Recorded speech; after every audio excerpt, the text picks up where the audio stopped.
누구인지, 우리가 무엇을 믿는지 오늘 분명히 배워 알게 하여 주시고, 지식이 아니라 우리의 신앙 고백이 될 수 있도록 하나님 축복하여 주시옵소서. 주님, 다시 간구합니다. 이 시간 지식을 배우는 시간이 아니라 우리의 신앙 고백을 확인하는 시간 되도록 이 시간을 축복하여 주시옵소서. 예수님 이름으로 기도하옵나이다. 아멘. 오늘 제3장 할 차례입니다. 1장은 하나님, 2장은 사람입니다. 인생에 있어서 제일 중요한 지식은 하나님에 대한 지식, 두 번째는 사람에 대한 지식입니다. 하나님이 누구신지 아는 것, 이게 인생에 있어서 가장 큰 지식입니다. 우리를 창조하신 분, 우리를 심판하시는 분, 하나님을 알아야 아는 거죠. 그죠? 그 다음에 하나님 알면 두 번째는 내가 누구인가를 알아야 됩니다. 사람이 무엇인가. 그래서 1장은 하나님은 누구십니까? 2장은 사람은 누구입니까? 종교개혁자 칼빈이 쓴 기독교 강요에 보면 하나님을 아는 지식과 사람을 아는 지식이 가장 중요한 지식이다, 그렇게 나오죠. 이제 사람에 대한 지식에 있어서 사람은 죄를 지었습니다. 그죠? 그래서 3장 죄란 무엇인가? 사람이 죄를 지었기 때문에 3장은 죄란 무엇인가라는 주제로 엮어나갑니다. 지난주처럼 제가 질문을 읽으면 여러분들이 답을 읽어주시기 바랍니다. 12번, 죄는 무엇입니까? 예, 죄는 하나님의 법을 어기는 것도 죄고 순종에 부족한 것도 죄입니다. 그 죄라는 말, 그 성경 원어로 하면 하마르티아라는 말인데요. 그 하마르티아라는 말은 관역에서 빗나갔다라는 뜻입니다. 옛날 고대에 이제 화살을 쏘는 궁수가 화살을 쐈는데 관역에 맞지 않고 빗나가면 이제 거기서 관역을 지키는 그 종이 있을 거잖아요. 그죠? 하마르티아 외쳤다고 합니다. 관역에서 빗나갔습니다. 하마르티아. 그게 죄라는 말입니다.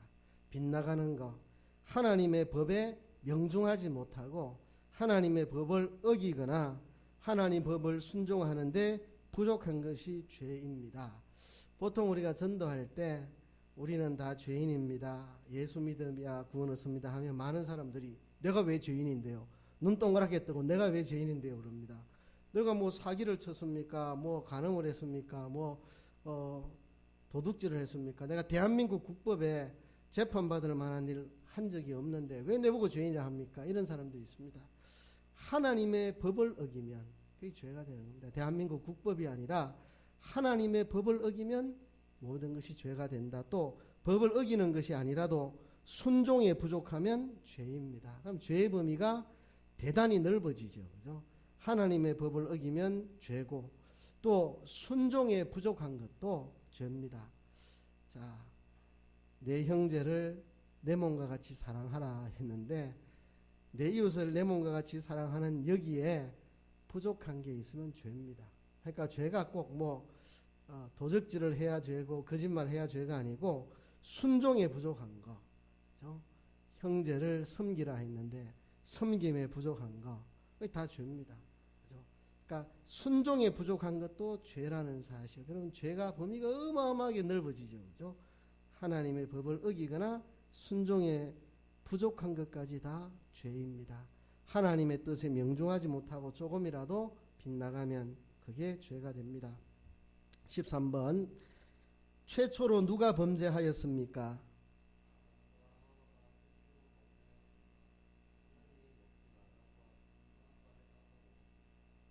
자, 하나님이 천지를 창조하시고 아담과 하와 사람을 창조하셨는데 그때까지 이 땅에는 죄가 없었습니다.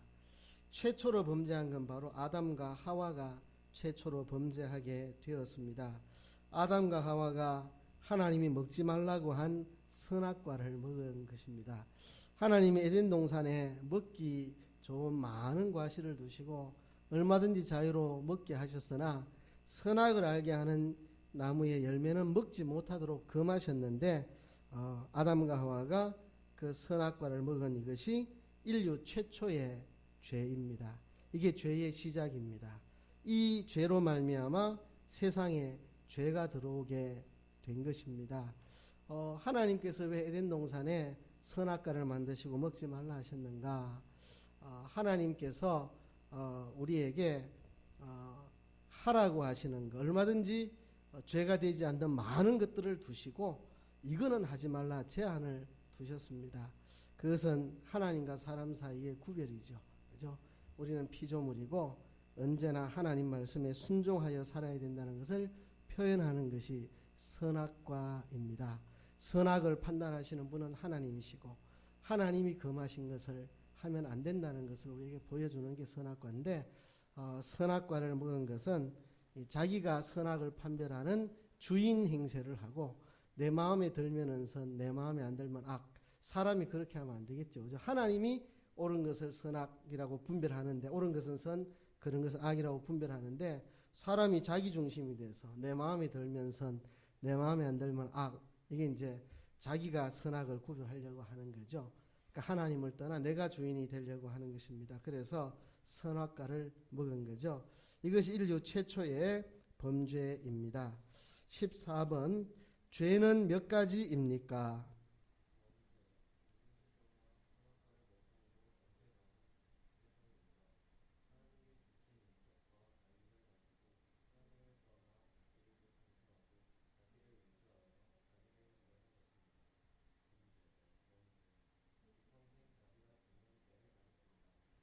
예, 죄에는 원죄와 본죄가 있습니다. 본죄를 자범죄라고도 합니다. 원죄는 인류 시조 아담 하와가 선악과를 먹음으로 정죄받은 부패성, 여기 부패성이라는 말을 쓰는데요. 선악과를 먹음으로 부패성이 생겼습니다. 그러니까 죄성이 생긴 겁니다. 이게 원죄라고 하는 것은 죄의 본성을 말합니다. 이 선악과를 먹은 결과 사람에게는 부패성이 생겼습니다. 부패성. 이 부패성은 뭐냐 하면 하나님이 주신 인격과 자유를 가지고 하나님을 떠나 자기 중심하고 자기를 위주하며 자기를 위하는 것, 이게 부패성입니다. 하나님이 주신 인격과 자유라고 했는데요. 인격은 자유가 있을 때 인격이라고 합니다. 로봇은 인격체가 아니죠. 그죠? AI 그것도 인격체가 아닙니다.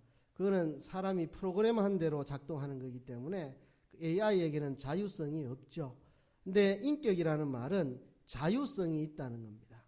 자유성이 있을 때 그걸 인격체다. 하나님 우리를 인격체로 창조하셨죠. 그러니까 우리에게 자유를 주셨습니다. 자유의지. 하나님 우리에게 자유의지를 주셨는데, 하나님 주신 자유의지를 가지고 하나님을 버리고 떠나서 자기 중심, 자기 위주, 자기를 위하여 사는 것, 이게 이제 원죄입니다. 하나님을 떠나 내 중심, 내 위주, 내 좋도록 내 마음대로 내 원하는 대로 살고자 하는 이런 그 죄성, 이것을 원죄라고 말합니다. 본죄는 일평생 자기가 짓는 죄, 그러니까 우리가 태어날 때 원죄를 가지고 태어납니다. 아담의 후손들은 아담의 죄로 말미암아 아담의 후손들은 다 죄성을 가지고 태어납니다. 우리 어린아이들 유치원에 보내면 욕을 제일 먼저 배워봅니다. 욕부터 배워봅니다. 안 가르쳐도 아이들이 잘합니다. 왜? 죄성이 있기 때문에, 죄의 본성이 우리 속에 있습니다. 죄 짓고 싶은 그 욕망, 자기 중심대로 자기 마음대로 살고 싶은 욕망, 그게 원죄고, 이 원죄에 따라서 실제로 자기가 일평생 범하는 죄를 본죄라 그럽니다. 그래서 우리는 원죄도 가지고 있고 본죄도 가지고 있습니다. 원죄는 내 속에 죄를 짓고 싶은 욕망, 죄의 본성, 죄성, 부패성, 죄성을 가리켜서 원죄라 그러고, 본죄는 내가 일평생 실제로 짓는 죄를 본죄라 그렇게 말합니다.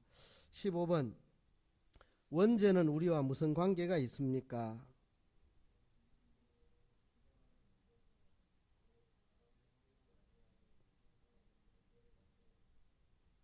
예, 보통생육법으로 출생하는 모든 사람.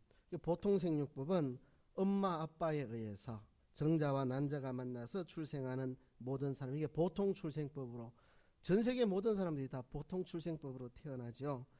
그럼 보통생육법으로 태어나지 않은 분이 있느냐? 한 분이 있죠. 예수님. 예수님은 보통 생육법으로 태어난 게 아니고 성령의 잉태케 하심으로 처녀 마리아의 몸에서 출생하셨으니까 예수님은 보통 생육법으로 태어나지 않았습니다. 예수님은 원죄를 가지고 태어나지 않았습니다. 예수님 원죄가 없습니다. 그러나 예수님 외에 모든 사람들은 다 보통 생육법으로 태어나고 아담의 허리로 말미암은 모든 사람, 여기 아담의 허리로 말미암았다는 말은 성경이 그렇게 표현한 겁니다. 그냥 그렇게 표현합니다. 뭐 특별한 의미가 있는 건 아니고 아담의 허리로 말미암은 모든 사람은 원죄를 가지게 된다. 아담의 후손 우리들은 다 인간이 죄성을 가지고 태어난다. 우리가 죄성을 가지고 태어난다. 그러니까 태어날 때부터 우리 속에는 죄성이 있습니다. 죄의 본성이. 그렇죠? 16번 죄의 값은 무엇입니까?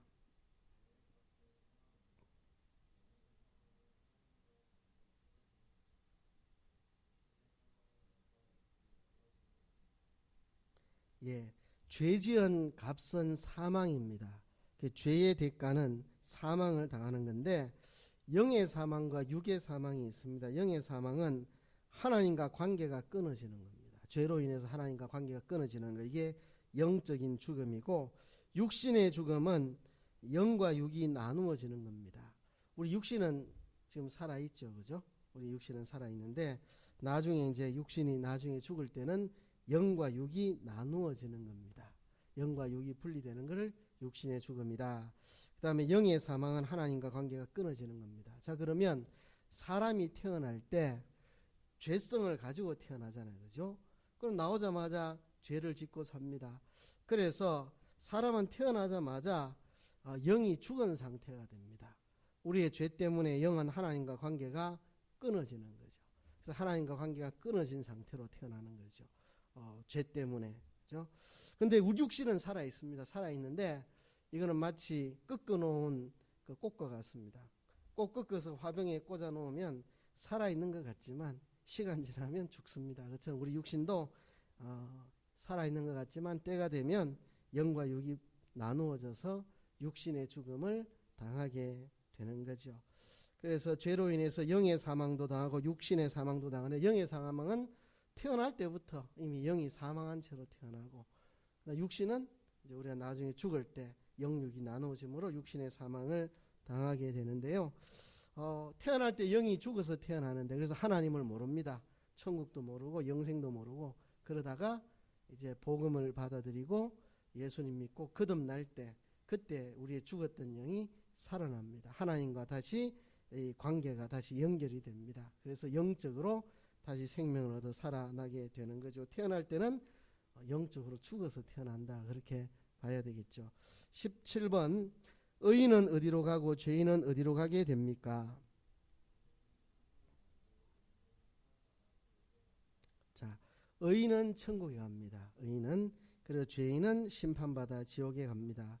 의인은 하나님 뜻대로 사는 걸 의라 그러고, 죄는 하나님의 법을 어겨 사는 걸 죄인이라 하는데, 의인은 천국 가고 죄인은 지옥에 갑니다. 18번 죄 없는 사람이 있습니까? 자, 죄 없는 사람은 없습니다. 로마서 3장 23절에 모든 사람이 죄를 범하였음에 하나님의 영광에 이르지 못하더니 그랬습니다. 모든 사람이 죄를 범하였습니다. 저도 죄를 범하였고 여러분도 죄를 범하였고 모든 사람이 죄를 범하였습니다. 자, 19번 사람으로서 의인이 있습니까? 자, 천국은 의인이 간다 했는데 천국 갈 수 있는 의인이 있느냐? 사람은 의인이 한 명도 없습니다. 사람으로서는 옳은 것이 없습니다. 우리는 천국 갈 수 있는 의가 하나도 없습니다. 자, 이건 두 가지로 설명할 수 있겠는데요. 교통법규 1000번을 지켰어도 한 번 어기면 벌금 맞잖아요, 그죠? 그렇잖아요. 속도 위반 한 번도 안 했는데 그날만 속도 위반했다, 그럼 찍혀가지고 벌금 내잖아요. 그러니까 죄는 한 번만 지어도 천국 못 갑니다. 그렇잖아요, 그죠? 죄는 한 번만 지어도 천국에 못 갑니다.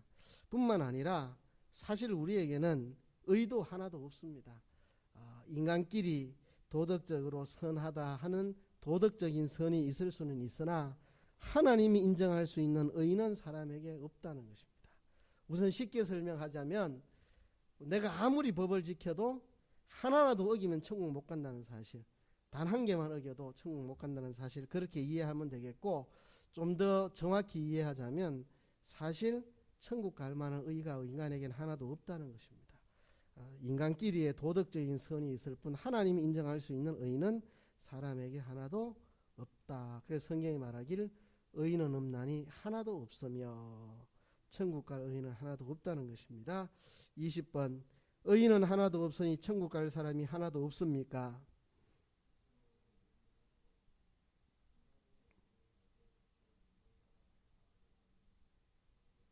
자, 내 스스로는 의로운 사람이 하나도 없는데 그렇다고 천국 가는 사람이 하나도 없느냐? 그건 아닙니다. 하나님의 의를 나를 위한 것으로 믿는 사람은 하나님의 의가 내 것이 되어서 내가 의인이 되어 천국 갑니다. 그러니까 내 의로 천국 가는 게 아니고 하나님의 의를 내 것으로 받아들이면 하나님의 의를 입어서 나는 의인이 아니지만 의인이라 칭함을 받고 천국에 가는 것이라는 거죠. 내 스스로의 의로 천국 가는 게 아니라 하나님의 의를 나의 것으로 받아들일 때 하나님의 의가 내 것이 되어서 내가 의인이라 칭함을 받아 천국에 가게 된다는 것입니다. 21번, 하나님의 의가 무엇입니까?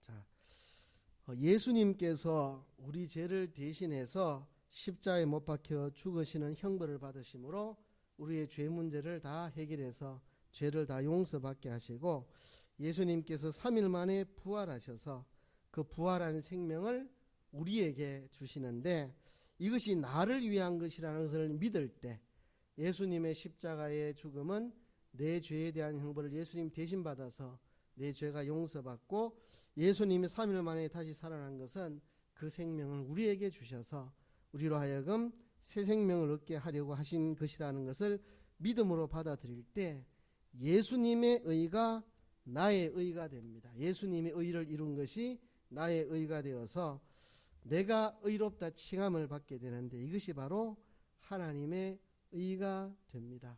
로마서 1장에 보면 복음에는 하나님의 의가 나타나서 복음에는 다시요. 로마서 1장 16절 17절에 보면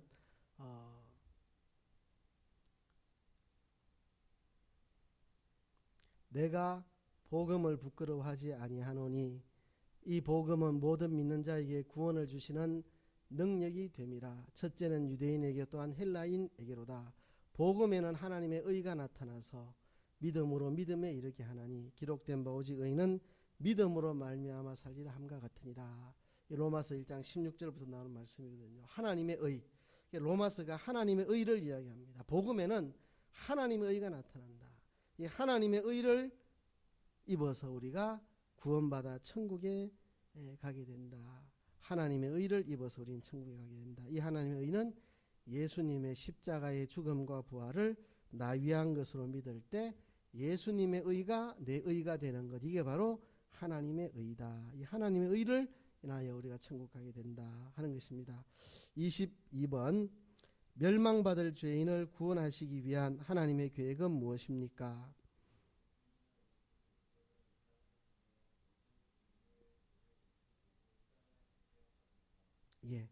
멸망받을 죄인인 우리를 구원하기 위한 하나님의 계획, 독생자 예수 그리스도를 이 땅에 보내어 모든 인류의 죄를 대신 지고 십자가에 죽게 한 것입니다. 그러니까 예수님이 십자가에 죽을 이유가 없죠. 예수님은 보통 생육부로 태어나신 분이 아니고 성령으로 잉태하여 죄가 없으신 분이고 이 땅에서 한 번도 죄를 지으신 적이 없는데 왜 십자가에 못 박혀 죽으셨느냐? 우리의 죄를 대신 형벌받기 위해서 예수님이 죽으셨다. 이게 멸망받을 죄인인 우리를 구원하기 위한 하나님의 계획이었다. 자, 그러면 이제부터 4장은 구원으로 들어갑니다. 자, 우리가 죄인이라는 걸 이야기했죠, 그죠? 우리는 죄인입니다. 인류 최초의 죄는 아담 하와가 지은 원죄, 그게 인류 최초의 죄고, 보통 생육법으로 태어난 우리 모두는 원죄를 가지고 태어납니다. 그래서 우리가 죄를 짓게 되는데 그게 본죄입니다. 원죄는 우리가 죄를 지으려고 하는 죄의 본성, 죄의 속성, 죄 짓고자 하는 그런 죄의 본성, 부패성을 말하고, 그 원죄 때문에 우리가 본죄를 짓고 삽니다. 그런데 천국은 의인이 가고 죄인이 갈 수 없는데, 우리는 다 죄인이고 의인이 아닌데 어떻게 천국 가느냐? 하나님의 의를 입어서 천국 간다. 그 하나님의 의는 예수님이 우리 대신 십자가에 죽고 부활하셔서 우리에게 생명을 주시는, 이것이 하나님의 의다. 그래서 이제부터 이제 구원에 대해서, 이 구원에 대해서 이야기합니다. 오늘 여기 4장까지 할 겁니다. 제 4장 구원은 무엇입니까? 잠깐만요. 23번 구원은 무엇입니까?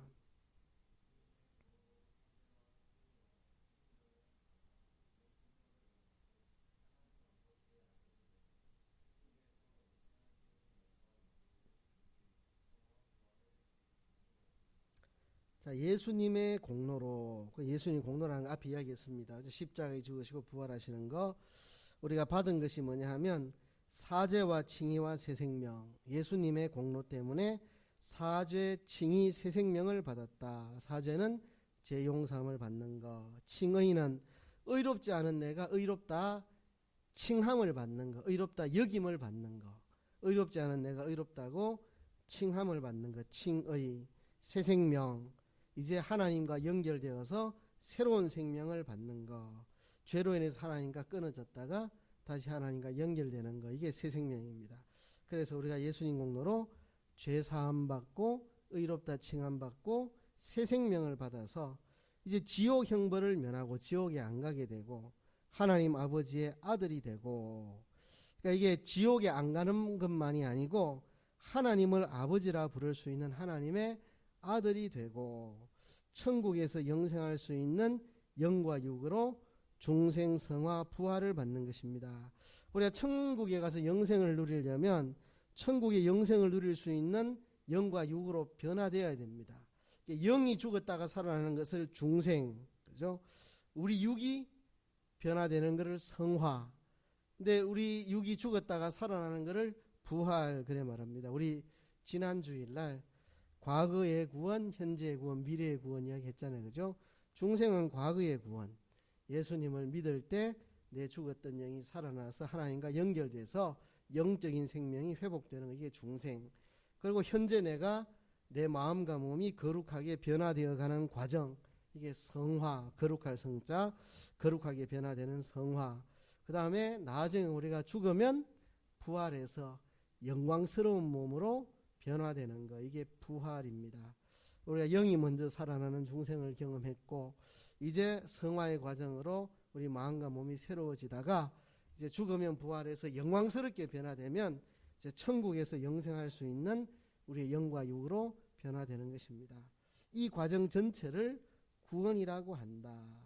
예수님의 공로로 사죄 칭의 새 생명 받아서 이제 지옥 형벌을 면하고 하나님 자녀되고 이제 천국에서 영생할 수 있도록 중생되고 일평생 성화의 과정을 거쳐서 부활하여 영광스럽게 변화되는 이 전 과정을 우리는 구원이라고 한다 하는 거죠. 그래서 이미 구원을 받았고 지금 이루어가고 있고 나중에 구원을 받게 될 것이다. 성경은 세 가지 시제로 구원에 대해서 말하고 있다 했습니다. 24번 구원은 무엇으로 받을 수 있습니까? 자, 구원은 전적 하나님의 은혜입니다. 100% 하나님의 은혜입니다. 내 공로가 전혀 개입되지 않습니다. 내 노력은 0.1%도 없습니다. 100% 하나님의 은혜입니다. 그런데 믿음으로 받습니다. 믿는 건 누가 믿느냐? 내가 믿는 거죠. 그럼 꼭 내 공로 같지 않은 믿음으로 구원받는다 그러면 내 공로 같이 보이잖아요. 그죠? 그런데 전적 하나님의 은혜입니다. 그래서 우리가 흔히 그렇게 말합니다. 구원은 100% 하나님의 은혜고 100% 사람의 노력이다. 이게 정답입니다. 구원은 99% 하나님의 은혜고 1% 내 노력이다. 이건 거짓입니다. 100% 하나님의 은혜입니다. 100% 하나님의 은혜. 그렇죠? 내가 거듭난 것도 하나님의 은혜고 내가 성화의 과정을 거쳐가는 것도 하나님의 은혜 속에 되어지는 것이고 내가 부활하여 영광스럽게 변화되는 것도 하나님의 은혜고, 구원은 전적 하나님의 은혜입니다. 중생도 하나님의 은혜고, 성화도 하나님의 은혜고, 부활 영화도 하나님의 은혜고, 다 하나님의 은혜입니다. 그런데 중생 될 때는, 그죠? 나의 믿음을 그때 동반을 합니다. 그리고 성화에는 많은 노력이 필요합니다. 그죠? 그렇지만 100% 하나님의 은혜고, 또 100% 사람의 노력도 들어갑니다. 그러나 궁극적으로 말하면 100% 하나님의 은혜입니다. 그 100% 하나님의 은혜인데 우리가 믿음을 통해 받습니다. 인간의 공로하고는 다릅니다. 공로라는 것은 내가 노력해서 쟁취하는 건 공로잖아요. 그죠? 그러니까 내가 50이라는 노력 투자하면 50을 받고 100이라는 노력 투자하면 100을 받잖아요. 200을 투자하면 200을 받고, 이게 공로인데, 이 구원은 인간의 공로로 받는 게 아닙니다. 하나님 은혜입니다. 우리가 아무리 노력한다고 구원의 억만분의 1도 노력으로 감당 못합니다. 100% 하나님 은혜인데 믿음이라는 것을 통해서 하나님이 주시는 겁니다. 그러니까 믿음이 구원을 만드는 공로가 되는 건 아닙니다. 믿음이 구원을 만드는 공로가 되는 건 아닌데, 하나님이 전적으로 은혜로 주시는 건데 믿음이라는 것을 통하여 우리에게 주신다. 그죠? 하나님이 전적 은혜로 100% 은혜로 주시는 건데 사람의 믿음이라는 걸 통해서 주신다. 믿음이 구원을 만들어내는 공로는 아닙니다. 그런데 하나님이 믿음을 통해 구원을 주신다. 25번, 구원은 몇 가지입니까?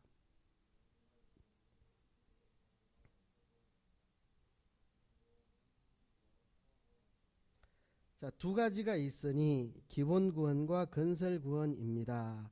자, 우리의 구원은 기본 구원이 있고 건설 구원이 있습니다. 쉽게 말하면 중생은 기본 구원이고 성화는 건설 구원이다. 이렇게 생각하면 가장 쉽습니다. 그럼 쉽죠? 중생은 기본 구원이고 성화는 건설 구원이다. 이렇게 생각하면 됩니다. 조금 100% 정확한 표현은 아닌데 그래도 쉽게 생각하면 그렇게 생각할 수 있겠습니다. 근데 건설 구원을 행위 구원 또는 성화 구원이라고 말하는데 여기는 오해의 소지가 많이 있습니다.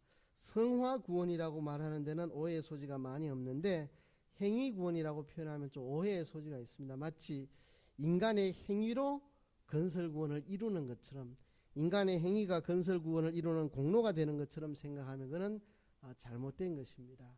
그런 식의 행위 구원은 우리는 반대합니다. 인간의 어떤 행위가 우리의 건설 구원, 성화 구원을 이루어 간다, 이래 생각하는 것은 반대합니다. 그게 아니고 건설 구원은 인간의 행위를 통해서, 우리의 인간의 노력을 통해서 이루어지는 것입니다. 그러나 이것도 100% 하나님의 은혜입니다. 건설 구원도 100% 하나님의 은혜인데 우리의 믿음이라는 행위, 이 행위 구원도, 이 행위라는 게 믿음의 행위를 말하는 겁니다. 믿음의 행위, 율법의 행위가 아닌 믿음의 행위. 그래서 오해의 소지가 좀 있어서 제가 설명을 합니다.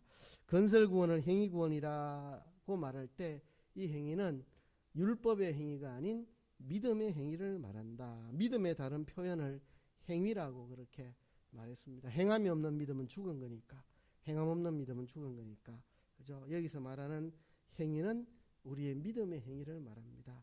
그래서 이 건설 구원도 100% 하나님의 은혜인데 우리의 행위를 통하여 이루어집니다.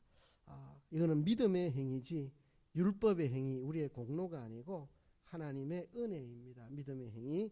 그래서 이 건설 구원은 행위 구원 또는 성화 구원이라고 한다.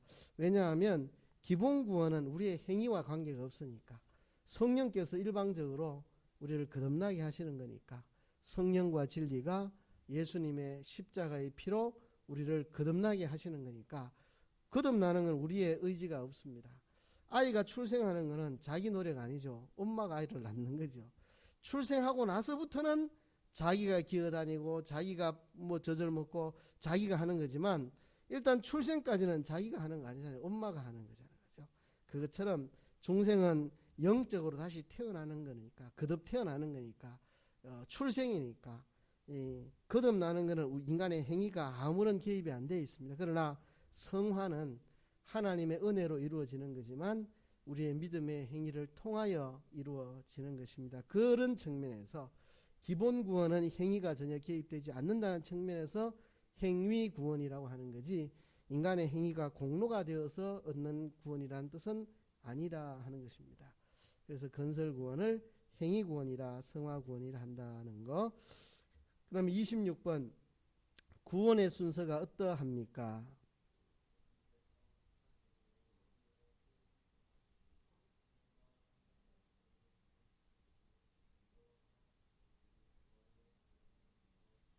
예, 우리의 구원의 순서입니다.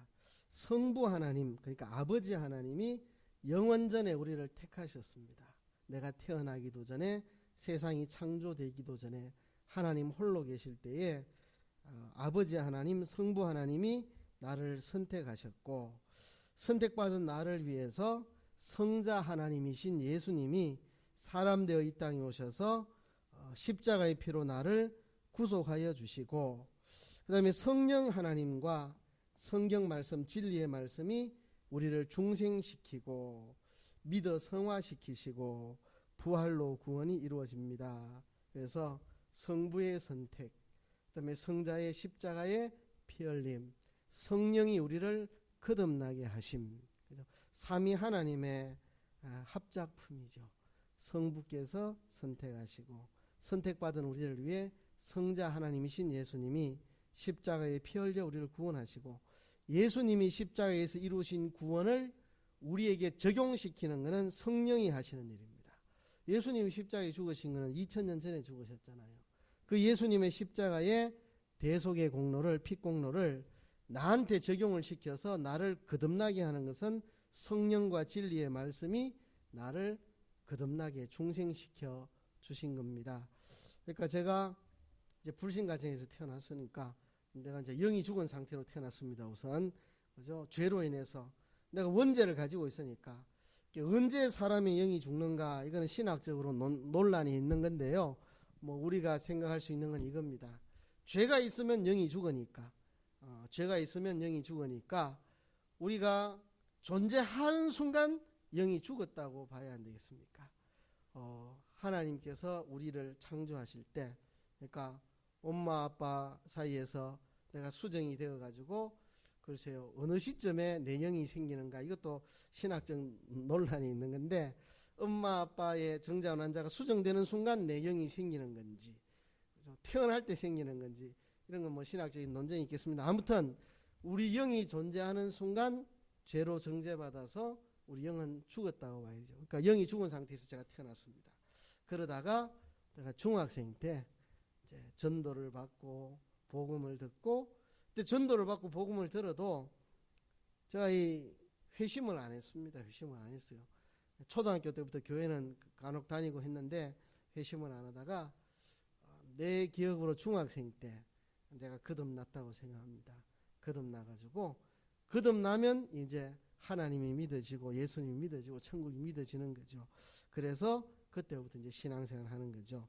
그래서 하나님 편에서 보면 성부께서 택하시고 성자께서 십자가에 죽으시고 성령께서 예수님의 피공로를 가지고 나를 거듭나게 하신 거고, 내 편에서 보면 내가 거듭나고 믿어서 성화가 이루어지다가 마지막에 부활이 이루어지고, 그래서 이 구원을 하나님 편에서 보면 성부께서 택하시고 성자께서 십자가에 죽으시고 성령께서 나를 거듭나게 하셨고, 성령께서 나를 거듭나게 하시는 것만 아니라 성화시키고 부활시키는 것까지 다 성령께서 하십니다. 나를 거듭나게 하신 것도 성령, 성화시키는 것도 성령이 하시고, 다 성령이 하시는데, 내 개인으로 봤을 때는 중생 성화 부활, 하나님 편에 봤을 때는 성부의 선택, 성자의 십자가 대속, 성령이 나를 중생 성화 부활시키는 거, 이렇게 보면 되겠습니다. 27번 우리의 구원은 어떻게 이루어집니까?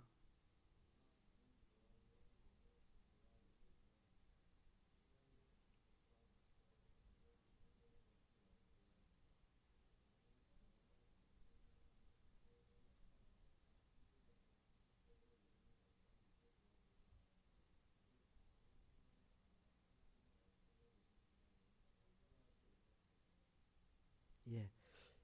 전에 주일에 몇 달 전에 로마서 8장 제가 설교했잖아요. 그죠? 정확하게 그 내용입니다.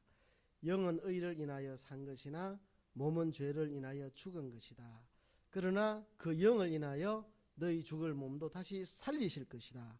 너희 몸을 다시 살린다. 근데 여기서 몸이 죽었다는 것은 우리 자연 생명은 살아있는데 죽었다고 하는 것은 우리가 죄의 속성을 가지고 있는 죄의 노예가 되어 있는 그 상태를 육이 죽은 것이다. 그렇게 표현했죠. 그런데 이 죽을 몸을 살려낸다. 성화시킨다. 이제 계속해서 로마서 8장이 이야기하고 있는데요. 그래서 우리가 받은 구원은 영의 구원과 육의 구원이 있습니다. 영의 구원은 어떤 거냐? 하나님의 객관 역사로, 객관 역사란 말은 내 노력이 조금도, 내 행위가 조금도 들어있지 않고 하나님은 그냥 단독적으로 하시는 역사라는 겁니다. 그래서 단번에 중생이 되는 것입니다. 영이 중생되는 건 단번입니다. 단번. 이렇게 볼 수 있습니다. 영은 하나님의 형상대로 창조된 존재고, 영은 단일체입니다. 단일체. 우리 육은 단일체가 아니고 복합체죠. 막 수많은 세포가 막 얽혀가지고 복합체인데, 영은 단일체고, 그래서 영이 다시 살아나는 것은 단번에 살아납니다. 단번에 살아납니다. 영은 단번에 그렇게 살아납니다. 이걸 이제 중생이라 그러죠. 중생. 영이 살아나는 거. 이건 하나님의 객관적인 역사, 내 노력이 포함되지 않고 단번에 중생이 되는데, 이거를 영의 구원이다. 영의 구원을 받은 사람이 자기 행위를 통하여 각 현실에서 중복적으로 이루는 것이 육의 구원입니다. 이게 성화죠. 육의 구원, 성화 구원. 이건 이제 현실 속에서 중복적으로 이루어가는 겁니다. 육의 구원은 성령의 감화와 하나님 말씀을 믿음과 몸으로 순종할 때 이루어집니다. 성령과 진리의 인도를 받아서 순종할 때 우리의 육의 구원이 이루어진다. 우리의 영의 구원은 이미 받았고, 예수님을 믿는 사람 영의 구원을 이미 받았고 육의 구원을 이루어가고 있는 것이다. 우리의 마음의 몸이 변화되는 육의 구원을 이루어가고 있는 것이다. 28번 중생 거듭남이란 무엇입니까?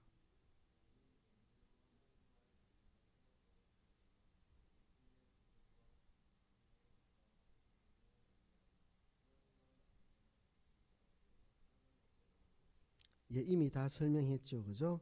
영이 죄 때문에 하나님과 관계가 끊어진 것을 예수님의 십자가의 구속, 또 성령의 역사, 진리, 이 셋으로 말미암아서 관계가 다시 결합되는 거, 이게 중생입니다. 이게 세 가지가 나오죠. 예수님의 구속, 한마디로 피, 그 다음에 성령의 역사, 한마디로 성령, 그 다음에 진리, 그죠? 피와 성령과 진리, 이 셋으로 우리가 거듭났다. 피와 진리와 성령으로 거듭났다. 성경은 그렇게 말합니다. 피와 진리와 성령으로 거듭났다. 예수님의 피가 근거가 돼서 우리가 거듭나는 거죠. 우리가 죄가 있는데 어떻게 성령이 우리를 거듭나게 할 수 있겠습니까? 우리 죄 때문에 안 되죠.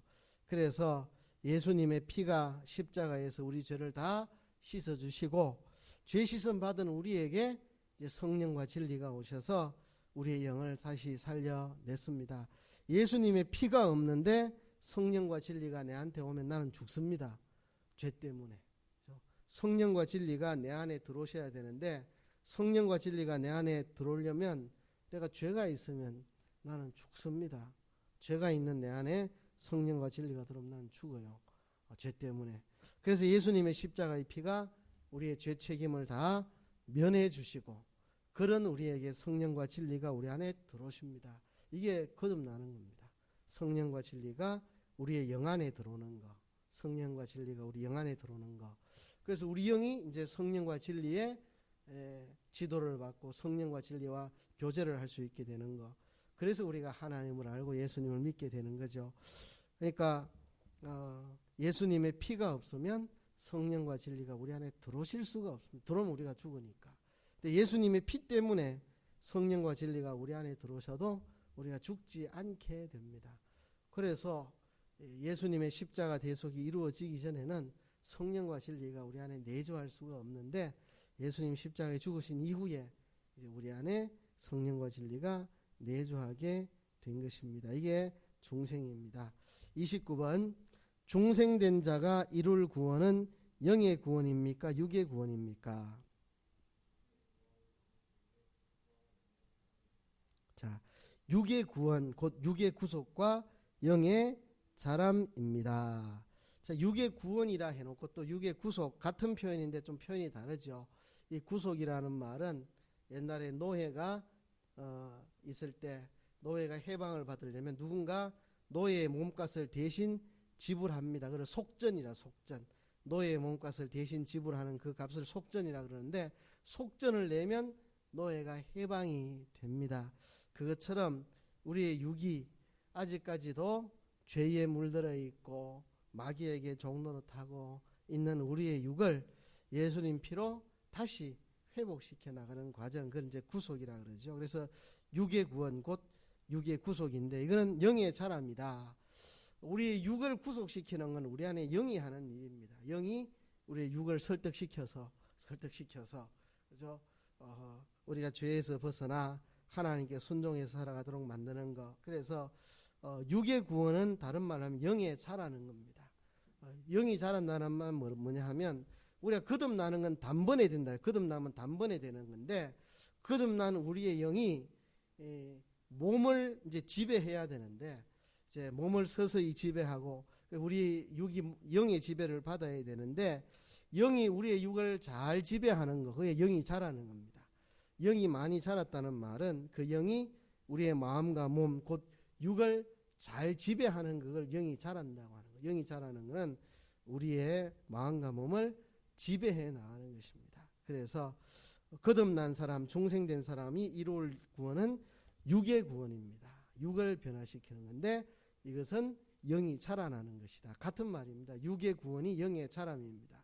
영이 자라면 자란 만큼 우리 육을 지배하니까, 그죠? 근데 이거 학습 세례 문답 이거 시험 치면 공부 열심히 하는 사람들은 다 여기에서 중생한 자가 이룰 구원은 영의 구원입니까? 육의 구원입니까? 하면 영의 구원입니다. 이렇게 답을 씁니다. 그냥 좀 멋있잖아. 육보다는 영. 공부 안 해놓으니까 육보다는 영이 멋있어 보이니까 영의 구원입니다. 이랬으면 틀리는 겁니다. 그죠? 영의 구원은 중생하는 게 영의 구원인데 이미 중생한 자는 영의 구원을 받은 사람인데 그러면 중생한 자가 이룰 구원은 당연히 육의 구원인데 공부하는 사람들은 항상 보면 영의 구원이라고 쓰더라고요. 더 멋있어 보이니까 영이라고 하니까, 그죠?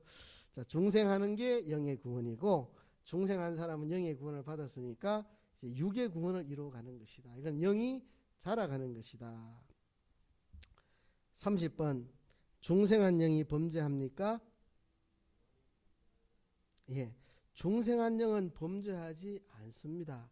원래 하나님이 사람을 창조하실 때 영과 육으로 창조하셨고 영은 하나님 형상대로 만들었고 육은 흙으로 만들었습니다. 그래서 영은 하나님 형상대로 창조를 받아서 하나님께만 쓰임받을 수 있고 다른 것에게는 쓰임받지 않습니다. 그래서 인간이 타락한다 해가지고 영이 악령에게 사용되는 건 아닙니다. 영이 죽은 거죠. 사람이 죄로 말미암아 영이 죽은 거지 이 영이 뭐 죄를 짓거나 마귀에게 지배를 받거나 그런 존재는 아닙니다. 사람의 영은 하나님의 지배만 받습니다. 하나님의 지배를 안 받는 건 이제 영이 죽은 거죠. 마치 이런 겁니다. 지금 여기 스위치를 끄면 이 등이 나가잖아요. 그죠? 전기가 끊어지면 등이 활동을 안 하잖아요. 우리의 영이 하나님과 연결이 되면 영이 활동을 합니다. 하나님과 연결이 끊어지면 존재는 하지만 아무 기능이 없습니다. 여기 등이 존재는 하지만 전기를 끊으면 아무 기능 못하는 것처럼 우리 영은 그런 존재입니다. 이 영은 하나님도 사용하고 마귀도 사용하고 그런 게 아니고 영은 의도 행하고 죄도 짓고 그런 게 아니고 영은 하나님의 지배만 받고 선을 행하고 의만 행하는 게 영입니다. 그러니까 죄 지어가지고 영이 죽었다는 건 하나님과 끊어졌다는 거고 하나님과 끊어지면 영이 기능을 하지 않는 거지 영이 뭐 악령의 유혹을 받고 죄를 짓고 하는 게 아닙니다. 악령의 유혹을 받고 죄를 짓는 건 사람의 마음과 몸이 악령의 유혹을 받아 죄를 짓는 거지 영은 죄 짓지 않는 존재입니다. 본래 죄 짓지 않는 존재고 영이 죽었다는 말은 죄의 책임을 지고 하나님과 연결이 끊어져서 기능을 하지 않는다는 이야기지 영이 죄를 짓는 건 아닙니다. 그래서 거듭나서 영이 다시 살아나면 영은 그 안에 성령님과 진리가 영 안에 내주해 계시기 때문에 성령의 인도만 받지 영이 뭐 마귀의 유혹을 받거나 영이 뭐 죄를 짓거나 그렇게 하지는 않습니다. 영은 영원히 범죄할 수 없는 존재, 하나님께만 쓰임받는 존재입니다. 31번 중생한 사람이 범죄하는 것은 무엇과 무엇이 범죄합니까? 예, 마음과 몸을 합쳐서 육이라고 말하는데 이 육이 범죄합니다. 우리 마음이 범죄하죠. 몸이 범죄하죠. 에덴 동산에서 선악과 먹을 때도 아담과 하와의 마음이 유혹을 받아서 그 몸이 먹은 거지 그 영이 먹은 건 아닙니다. 근데 왜 영이 죽었느냐? 영이 주인으로서 마음과 몸을 다스리지 못해가지고 마음과 몸을 다스리지 못해서 죽은 거기 때문에 책임을 영이 지고 죽은 겁니다. 우리 교회에 문제가 생기면 모든 책임은 담임 목사님 제가 져야 됩니다. 제가 져요. 무슨 일이 생기든지 담임 목사님 제가 책임지고 우리 아이가 무슨 이제 지금은 성인이 돼서 좀 다르겠습니다만 미성년자일 때 뭔 문제를 일으키면 내가 다 책임져야 됩니다. 부모가 그죠? 그것처럼 마음과 몸인 우리의 육이 에덴 동산에서 범죄했는데 죄의 책임은 영이 지고 죽은 것입니다. 그죠? 32번 사람이 죽을 때 영과 이성은 어디로 가며 몸은 어디로 가게 됩니까?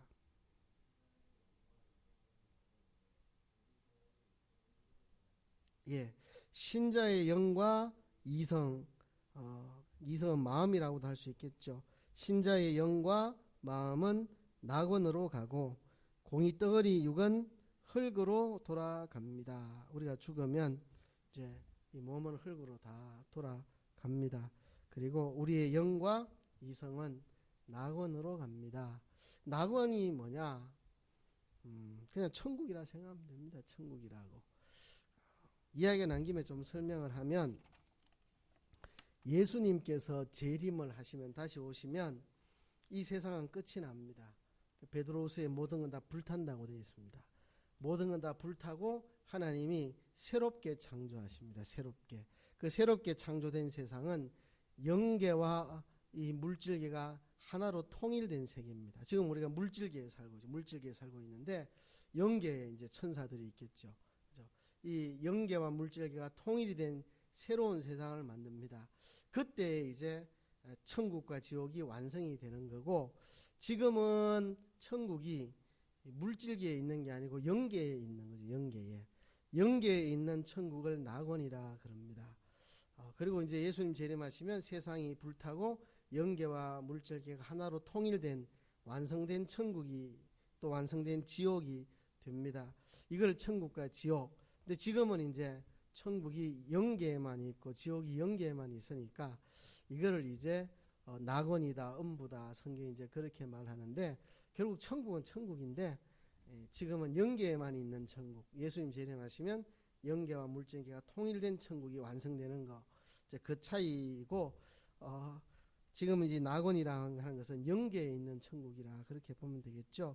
그래서 이곳에 우리의 영과 이성이 갑니다. 그리고 고기 덩어리 육은 흙으로 돌아갔다가 예수님 재림하시면 우리의 육도 부활하고 이제 영계가 우주가 통일된 그 천국에 이제 영과 육이 함께 들어가게 되는 것이다.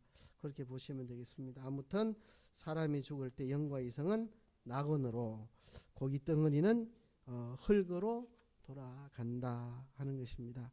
자, 그러면 구원에 대해서 다 이야기를 했습니다. 이 구원에 대해서 지금까지 공부해 보니까 다 반복되는 이야기입니다. 중생, 성화, 부활 이거를 계속 반복하는데 이제 같은 거를 좀 이런 각도에서 저런 각도에서 계속 바꾸어서 말한 겁니다. 그죠?